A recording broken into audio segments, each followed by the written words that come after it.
ఊళ్ళో పెళ్లికి కుక్కల హడావిడి అనే సామెతని మీరు వినే ఉంటారు. ఇప్పుడు తెలంగాణలోని కాంగ్రెస్ వ్యవహార శైలి కూడా సరిగ్గా అలాగే ఉంది. అక్కడ ఎస్ఎల్బీసీ టన్నెల్లో చిక్కుకున్న కార్మికుల సంగతి పట్టించుకోకుండా అసలు రాజకీయాలతోనే సంబంధం లేని నిర్మాత కేదార్ మరణంపై అనవసరంగా రచ్చ చేస్తున్నారు.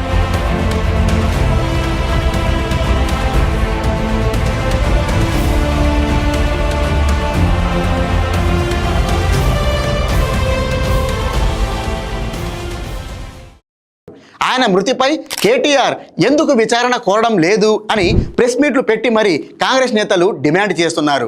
కల్వకుంట్ల తారక రామారావు గారు అలియాస్ కేటీఆర్ గారు, మరి ఆయనకి నమ్మిన బంటు ఒక నిర్మాత దుబాయ్లో అనుమానాస్పద స్థితిలో చనిపోయిండు అని అంటే కనీసం దాని మీద స్పందించడం కాదు కదా, ఖండించలేదు కూడా.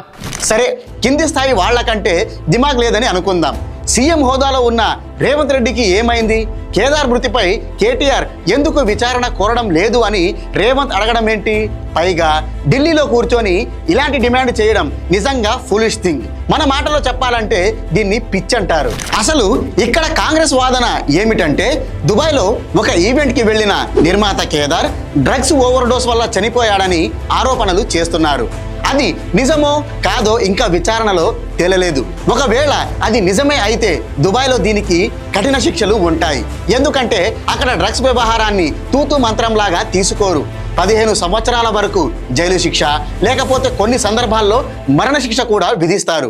అలాంటిది కేదార్ నిజంగానే డ్రగ్స్ వల్ల చనిపోతే ఇప్పటి వరకు వాళ్ళు చోద్యం చూస్తూ కూర్చోరు, ఎప్పుడో ప్రకటన చేసేవారు. మరి ఏ ఆధారంతో కేదార్ డ్రగ్స్ ఓవర్ డోస్ వల్లే చనిపోయాడని కాంగ్రెస్ వాళ్ళు చెప్తున్నారు?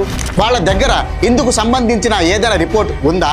ఒకవేళ ఉంటే అది బయట పెట్టి మాట్లాడాలి కదా.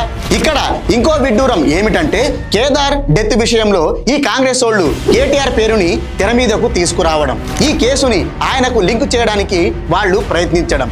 బీఆర్ఎస్ పార్టీకి చెందిన మాజీ ఎమ్మెల్యే పైలట్ రోహిత్ రెడ్డి కూడా కేదార్తో కలిసి దుబాయ్లో ఆ ఈవెంట్కి వెళ్లారని, వాళ్ళిద్దరూ కలిసి డ్రగ్స్ తీసుకున్నారని కాంగ్రెస్ వాళ్ళు డబ్బా కొడుతున్నారు. ఇలా ఒకరి నుంచి మరొకరికి లింక్ పెడుతూ తెర మీదకు కేటీఆర్ పేరుని తీసుకురావాలన్నదే కాంగ్రెస్ ప్లాన్. అందుకే ఈ డ్రామా. అసలు దుబాయ్ మీడియా రిపోర్ట్స్ ప్రకారం 42 ఏళ్ల కేదార్ చాలా కాలం క్రితమే దుబాయ్కి షిఫ్ట్ అయ్యారు. అక్కడే రియల్ ఎస్టేట్ వ్యాపారాన్ని ప్రారంభించి తన కూతురితో కలిసి నివసిస్తున్నారని తెలుస్తోంది. పైగా ఆయన నిద్రలోనే హార్ట్అటాక్తో మృతి చెందారని కూడా మీడియా రిపోర్ట్ చేస్తోంది. ఇప్పటి వరకు ఈ వ్యవహారంలో అనుమానాస్పద మృతిగా కేసు నమోదు అవ్వలేదు, ఇన్వెస్టిగేషన్ కూడా స్టార్ట్ అవ్వలేదు. కానీ కేటీఆర్ అంటే డ్రగ్స్ అని, ఈ మృతి వెనుక ఆయన హస్తం ఉందని జనాలను నమ్మించడానికి రేవంత్ రెడ్డి కాంగ్రెస్ కలిసి నానా కష్టాలు పడుతున్నట్టు అనిపిస్తోంది. అయినా రేవంత్ రెడ్డి ఇంతలా కష్టపడాల్సిన అవసరం ఏంటి? ఇప్పుడు తెలంగాణలో ఉన్నది కాంగ్రెస్ ప్రభుత్వమే కదా, సీఎం కుర్చీలో ఉన్నది కూడా రేవంతే. తనకు నిజంగానే కేదార్ మృతిపై అంత అనుమానం ఉంటే తన గుప్పిట్లో ఉన్న విచారణ సంస్థలతో దర్యాప్తు జరిపించవచ్చు కదా. మరి కేటీఆర్ని విచారణ కోసం రిక్వెస్ట్ చేయడం ఏంటి? అయినా కేటీఆర్ని రిక్వెస్ట్ చేయడానికి రేవంత్ ఏమైనా ఆయనకు అసిస్టెంట్గా పనిచేస్తున్నారా? దీన్ని పిచ్చి కాకపోతే ఇంకేమనాలి? అయినా ఈ డ్రామా అంతా ఎందుకో తెలుసా? ఎస్ఎల్బీసీ టన్నెల్ వ్యవహారాన్ని డైవర్ట్ చేయడానికి.